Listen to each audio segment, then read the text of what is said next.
देखिए, किसी भी कार्य की सफलता काल पर निर्भर करती है। यदि कोई किसान अपने खेत में किसी भी समय बीज डाल दे, शीतकाल में बीज डाल दे, कितना भी पुरुषार्थ करे, कितना भी परिश्रम करे, पर उसकी वो फसल, उसकी वो हार्वेस्टिंग सफल नहीं होगी। सही समय पर उपयोगी काल हो और वर्षा काल के बाद जब मिट्टी कोमल हो जाए, जमीन भी उतनी नम हो जाए और जब उसमें बीज डाला जाए तो वह बीज क्रांति कर देते हैं, बड़ी सुंदर फसल होती हैं। बिल्कुल वैसे ही कथा करने के लिए तो परमात्मा का बनाया हुआ हर दिन, हर समय, हर घड़ी ही अनुकूल होती है, परंतु हम जिस पर्पस से, जिस इंटेंशन से इस कथा को सुन रहे हैं, कर रहे हैं, वह इंटेंशन हमारे जीवन के सारे शुभ संकल्प पूरे हो जाएं। और यदि संकल्पों को पूरा करना है तो चतुर्मास का यह काल विशेष महत्व रखता है। हमारे यहाँ वैसे ये चतुर्मास में, वैसे तो 3 चतुर्मास होते हैं, 12 महीने को 4-4 महीने में डिवाइड कर दें तो ग्रीष्म ऋतु का एक, गर्मी के मौसम का एक चतुर्मास होता है, वो 4 महीनों में गर्मी होती है। फिर 4 महीने शीत ऋतु का चतुर्मास होता है।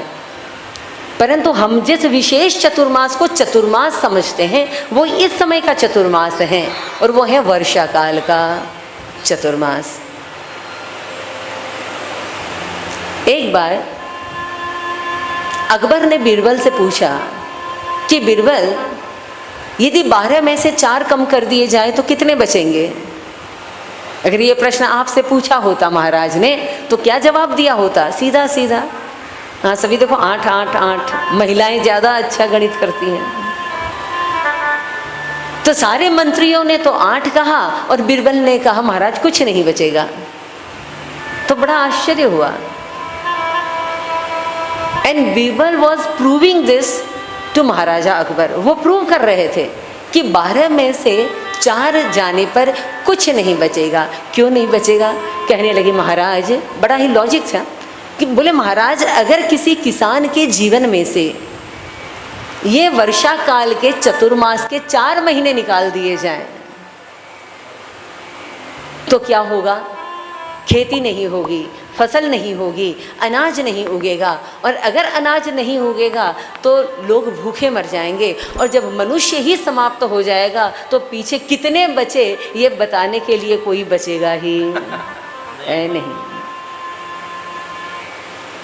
तो ये जो चतुर्मास के 4 महीने हैं, ये बाकी 8 महीने पर भारी पड़ने वाले होते हैं। जितनी भी आराधना की जाती है, जितने भी हमारे, अब देखिए त्योहार आते हैं ना, अधिकांश इन 4 महीनों में ही अधिक से अधिक आते हैं। आप कोई भी अपनी साधना करें, आप कोई भी अपना संकल्प करें, कुछ भी मन में, यदि वो बीच में कट भी जाता है या रुक जाता है या बीच में किसी वजह से खंडित हो जाता है तो फिर से उसकी शुरुआत कभी भी नहीं की जा सकती, उसे चतुर्मास के समय ही किया जाता है। तो वैसे तो चतुर्मास के कई सारे लाभ हैं। इस महीने से, इन 4 महीनों में यदि हम कोई साधना शुरू करते हैं तो सबसे पहले तो हम ये समझ लें कि चतुर्मास में क्योंकि बाहर का मौसम ठंडा हो जाता है तो हमारे अंदर की जो अग्नि है, चाहे वो अंदर की जठराग्नि हो जो भोजन पचाती हो, या हमारे अंदर की जो सात्विकता है, हमारे भीतर की जो राजसिकता है, वो ठंडी पड़ने लगती है।